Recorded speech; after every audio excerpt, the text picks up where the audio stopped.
What's up, guys? It's Brian here, and today I'm bringing you guys another LEGO Star Wars Summer 2020 set review. This is another highly anticipated one, the biggest of the wave. It is the Razor Crest. There is the ginormous box. The set is number, where's the set number? 75292. Contains 1,023 pieces. Yes, 1,023. Had to double check there. And it retails in the US for $130. So for the price per piece purists like myself, it's not the best as far as that 10 cents per piece is concerned. It should really be a $100 set. But this is such an iconic vehicle from the Mandalorian TV show. It has a great lineup of minifigures. So is it really worth 130 bucks? Let's take an in-depth look and see. Alright guys, so taking an in-depth look at the Razor Crest, this set actually has a lot of features.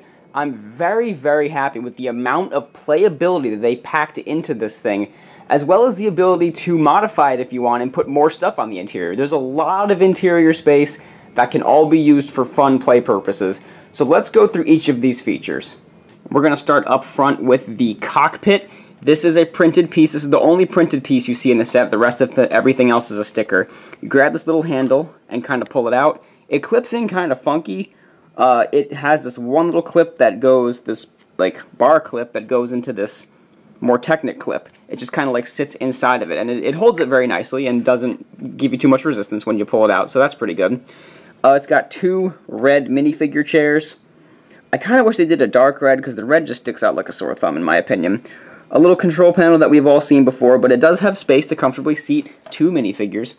So you want to take the Mandalorian himself, fold him up, put him in there, nice and snug. He sits there, and he's all comfortable. And the other feature that they're showing on the box and stuff is you could take little baby Yoda and put him in the lap of the Mandalorian. And so there you can see the Mandalorian, little baby Yoda driving the crest. And if you put the cockpit on, you could still see him in there. And he's just so cute. I know we haven't talked about the minifigs yet, but this little baby Yoda is the cutest little thing that you could possibly imagine. We're also just gonna, to show you both minifigures sitting in. If you want to put Grief, put him in the second seat. It fits very nicely. The three figures fit very snug in there, so I love the cockpit. Now right below the cockpit you get this nice studs not on top technique that is used to make the rounded front end of the ship. These two guns don't rotate or anything, but they don't rotate on the real ship itself, so I don't have a problem with that. But these two side panels open up as well. This one has clips for extra spring-loaded shooters, and a nice tan design back there, and then this other side opens up to reveal a little bed with some sticker detailing in there. It looks very nice. And we'll just use Grief Car again to show you what a minifigure in the bed looks like. So that is a very cool little alcove. I love how this is like stuffed in there, kind of cool. This actually kind of reminds me of the 2002 Republic gunship where like the whole front opened up and you had stuff in the very front of the ship. So I kind of like that about this front section. So in addition to these two front panels opening up, this entire bottom section is all panels that open up as well. I'm going to close it just for a second so I can show you. These panels on either side can act as little doorways. You can kind of see right through the ship right there. Let's open these up again so you can see what it all looks like. And then these two side panels on the back fold down, as well as this back door, which, let me just show you real quick what that looks like. If you want to have that as a play function, that back door opens like that. So you can have them walk in and out. But then these whole side panels fall down as well to reveal an interior that doesn't have much, but can hold a lot of figures and other things in here as well. The other really two cool pieces in here are the stickered frozen in carbonite figures. This guy resembles the guy from the very beginning of episode 1. You can kind of see on his little face, the little cheeks. I really like these stickers. I don't even mind that they're not printed because they're very cool. They're just on these 1x2x5 bricks. And the other one is a guy with hair. And these slide into these little sections over here, and they fit nice and snug there. When you close this side up, they don't go anywhere. Even though they're not really attached, they don't go anywhere. So I love how this whole thing opens up like this, so you can have a nice interior. If you want to put a lot of figures in there, You can fit a lot of figures. You can even add some stuff. You could probably add a weapons rack on this side. You can add all kinds of things, probably crates and barrels and all kinds of stuff. So really like the openness of this set and the playability that they were able to incorporate. Now traveling up to the top of the vehicle, they even crammed in some details on the very top by making this little escape pod. And it attaches via that one red jumper stud right there. And here's a little escape pod. I actually really like how they did this. The entire, you can actually, first of all, you can see the boosters on the back right there. This is very similar to the ones from the Falcon that Rey uses in The Last Jedi, and her head is kind of in there. This thing pops open like that. You can take a figure. We're just using Grief for all of this because he doesn't have a helmet, and he's no cape, no helmet, easy to manipulate. So, stick him in like that. Put the little cover over it like that. You can see Grief through the little hole, and you can launch the escape pod away. I really like this feature. I think this is very cool. And then it just kind of sticks in there like so. Very smooth. You wouldn't even know it removed if you didn't know the feature was even there. One last feature that I kind of forgot to mention, up closer to the cockpit area. Take out the cockpit, fold this open, and there are two little clips so you can hold two blasters. So that's really neat. Close that back up. While we're up here, I will show you the mechanisms for the spring-loaded shooters. It's these two little flaps, one on either side, so you can take that, press that little thing in, and it will fire the spring-loaded shooter. And then when you put it back in, it reloads itself. So aside from all the features of this set, I think this thing just also looks really good from most angles. Now, I say most angles because I don't like some of the features of the set. Sorry for that little jerk for a second, but it looks really good from the front angle. From the top, it looks good. It gets a little boxier when you get down here, but that's the way the ship is itself. And I like all the stickers. As you can see, there's a whole bunch of gray stickers. None of them are too hard to apply. I don't like these types of stickers, though. Those are difficult for me, personally. This panel is one big sticker on this big rounded piece. Big stickers give me anxiety, but you know what? It looks really good, so I'm not complaining. The engine details look really good. I just think it gets the good rugged look of the Razor Crest across. If you turn around to the back, you can see the engine details on the back, as well as some grill greeblings over there. Some more greebling on the door and the back. I just think that generally speaking, it is a good looking vehicle. Also, it has some nice landing gear that don't retract, but that doesn't bother me as much as I thought it would because they're so small, you don't really even see them. So, my few minor gripes with this set are as follows. First and foremost, David Hall pointed this out in his review, and I didn't think it would bother me as much as it did, but there's no carrying handle. You'd expect a carrying handle on a set this big to be right around here, just so you can pick it up and move it around. I've actually, while I've been playing around with this thing, I've just been subconsciously reaching for a handle that's not even there. So you have to pick it up kind of by the side. It's not that hard to grip, and you can kind of swoosh it around pretty easily without worrying about anything on the inside. But it's cumbersome. It's heavy. It's a big vehicle. And my other small problem is that if you are holding it like this, and you're kind of moving it around a little bit, and you grip a little too hard, this panel breaks on the side. It just kind of falls off because of the way it's built. It pushes in. There's no support on the back. And that happens on the other side too. If you're just gripping it and holding it and moving it around, oops, that falls off like so. So that's honestly kind of surprising that LEGO didn't build these doors a little bit better just because there's no carrying handle. I'm surprised that passed the kids playing test because they test these sets with kids. I'm surprised that passed the test because that panel does fall off pretty easily if you grip it wrong. And then it just gets awkward down here with the landing gear, so it's difficult to hold and move around a little bit. You can kind of pick it up by the engines, but that feels a little unstable. It's not unstable, but it just doesn't feel as good, if you kind of know what I mean. And the few other minor details I have, minor gripes, is that when you get to this back section, I think this detail is very lacking over here, this triangular panel. It looks accurate, the shape is supposed to be there, but it's just so many weird studs, it's just such an exposed plate. It could really use some greebling. I might add some from my own collection. Even down here, this panel looks a little bit blank as well, but again, it's accurate.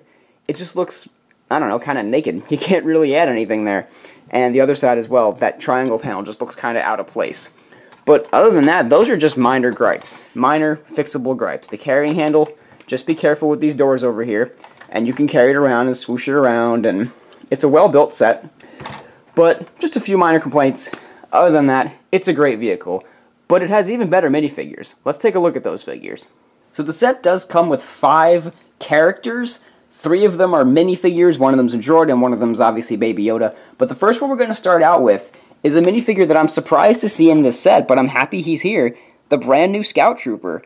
This was a good way for people who haven't bought those junior sets to get their hands on the brand new Scout Trooper. And honestly, I love this minifigure. The brand new helmet for the Scout Trooper is dual molded. If you haven't seen it before, I don't know how well you can see the inside of that, but the dual molding looks very good, as I drop it, of course. And the brand new mold for it has the little grills on the side and the visor print and the little mouth print here. It just looks amazing. This is peaked. The Scout Trooper has now peaked with this new design, in my opinion. It's got the Lex Luthor face, so no more Angry Clone. Very happy to see some variety in there, even though Lex Luthor is still common, but it's not Angry Clone, so that's good to see some variety there. I think this figure kind of fails a little bit in not having a black belt, because Scout Troopers do have a lot more black accents than their Stormtrooper counterparts. So I think he could have benefited from a black belt. If you bring him to compare him to the last Scout Trooper, this one had a lot more black. His legs were actually completely black. And I love this figure too, but the new helmet on this guy just looks so much better. Let's see if we put this on here. That looks pretty good too. I actually kind of like this design too, because it has the black legs. But anyway, a funny scene from The Mandalorian, adding the Scout Trooper in there to be an enemy. This is just such a great addition. I did not expect a Razor Crest to come with the Scout Trooper, so very, very happy that they included this figure. Next up on the list is everyone's favorite bounty hunter turned nurse droid, IG-11. Now, the only thing new about this minifigure is the printing on the cylinder on his head, which is a lot more accurate for IG-11. If you look at IG-88 from the Battle Pack a few years ago, this is not as accurate to IG-11 as this. He's got the 2 little eyes down there with the 3 red eyes on the top. So, glad they updated that, but the rest of the figure is not new. One slight modification I would make to this figure, and because you get an extra one of both of his arms, you can stick one of these arms on him, and that's really how he looks in the show. His arms are always like kind of out, his claws are always out like that. So I actually like this design for him a lot better, and you do get the extra piece. So I recommend making the slight modification so you can make your IG-11 look even more accurate. Next up on our minifig list is a character that has never gotten a minifigure before, and that is Greef Karga. And honestly, this minifigure kind of lets me down. I'm very happy that Greef Karga is a minifigure, and his face print is awesome. That's very good Carl Weathers likeness. He has a happy face and a slightly angrier face, so you can make the scenes where him and Mando are not friends and fighting each other. So I like that quite a bit. I like his happier face better, so let's leave it on the happy face. He's got 2 standard pistols, but I really think that this figure kind of fails in the fact that it doesn't have any leg printing. I am shocked that this character wasn't given leg printing, especially because he has that long cloak. They usually continue that cloak design onto the legs, but they didn't. So kind of surprising there.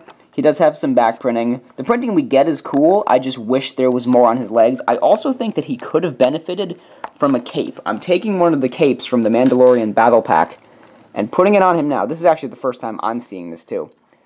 I think that he probably could have benefited from getting a red cape. That might have made him look a lot cooler and more accurate, because his cape is pretty prevalent. He does have that side cape that goes all the way down. So I think they missed an opportunity to give him a little bit of cloth. But overall, it is a good figure. It gets the job done. But I could definitely see people making custom versions of this and being better than the figure that we got from LEGO. Next up is the one figure that is not new and exclusive to this set, and that is the Mandalorian himself, Din Djarin. This is the exact same figure that came in the ATST from last year. He's got the same weapon and everything. I do not like the design of this weapon at all. I don't know what they could have done differently, but I personally just don't like this pistol being at the end of this weapon. But anyway, it's a good figure, great printing. You guys have pretty much all seen him before because he came out last year. A lot of you guys have this figure too. I don't. I didn't get the ATST, so this is my first time getting him. So I'm happy that he came in this set. Obviously, no head under there. But he could have been the new Beskar version of the Mandalorian. That's the other thing people are complaining about with this figure, is that he probably that they should have given him his updated armor. And I agree. I think that would have made the $130 price a lot easier to swallow if we got a new version of the Mandalorian. However, I think we are getting new Mandalorian sets next year. Like, if I had to make any predictions, the Mandalorian is not going anywhere. It's a show that's going to be around for a while. We're going to get a lot of versions of Mando, so I would not be surprised at all if we got a new version of Mando next year. That's very likely, I think, with Mando Season 2 coming out. The Winter Wave will probably have a few Mandalorian sets. I would not be surprised if we get him next year. So I would say hold off a little longer. It's not a character that they're just never going to make, because the Mandalorian is so popular right now, they have to make it at some point. So, shouldn't it have come in the set? Sure, but it's not the biggest deal for me personally. And I wanted this variant, and I didn't want to get the ATST. So, moving on to the very last character of this set. And this is officially the tiniest figure that I own. He might even be smaller than Baby Groot. It is the child, little Baby Yoda himself. This thing is so much cuter in person than I expected. I don't have any other little Lego baby figures, so this is my first time getting this new baby mold. But this guy is so small, and he's so cute, and he's minifigure scale with the other guys, that it's just, this thing is perfect. Sure, maybe there could have been some back printing, but who cares? Look at him. He's adorable. And it actually is 2 pieces. You get the little teeny tiny head mold. Look at how small this is next to my thumbnail. And the little head there. So you can, like, turn his head around. It is the squishier stuff, but it's hard to even squish because it's so small that there's no slack at all. But this little guy is awesome. He really is. He's not exclusive to this set because he is coming in the buildable Baby Yoda set that's coming out later this year. So that is another way if you want to get him without getting the crest. But gosh darn it, I love this guy. Now that was a very long review. Let's get back to the other angle, and I'll end out this video. Alright guys, so that was the in-depth look at the Razor Crest Summer 2020 LEGO Star Wars set. Is this thing worth $130? I think right now it is. I wouldn't have been mad if it was $120. I can almost understand the $130, aside from inflation and licensing costs that we always talk about. It has a lot of really big pieces, like these engines up here, the new printed cockpit, a couple other really big pieces, some really big plates in here as well that you might not expect. The minifigure lineup is really great with the new Baby Yoda mold, and the set itself has just so many great playability functions. They really use every single nook and cranny of this thing to make it playable and fun. So I really like this vehicle. I do have my few minor gripes that I talked about in the in-depth analysis, like the no handle, some of the panels are a little weird on the side, but that's just nitpicking. This is a great vehicle, guys. If you like the Mandalorian at all, get this. Or ask for it for Christmas if you can't afford it, because it'll be available. It's not like selling out everywhere like the 501st Battle Pack. So I think you should pick this up at some point. Whether you want to wait for it to go down or not, I don't know, or wait for a Mandalorian Season 2, that's up to you. But if you like the Mandalorian, this is the essential Mandalorian set to get. I would even say get this over the AT-ST Raider from last year. And again, I have a feeling we're going to get new Mandalorian sets next year, so the one con of the minifigure, I don't think we can really worry about that either. Anyway, that's going to just about do it for the set review, guys. I think this was a pretty long video because I had to show off all these features, so give this video a big thumbs up if you enjoyed. Leave me a comment down below. Are you guys going to get this? Do you have it already? Leave all your thoughts in the comments below, and be sure to go ahead and subscribe if you haven't. Thanks, guys, for watching. This has been Brian from Watermelon Studios. Peace out, guys.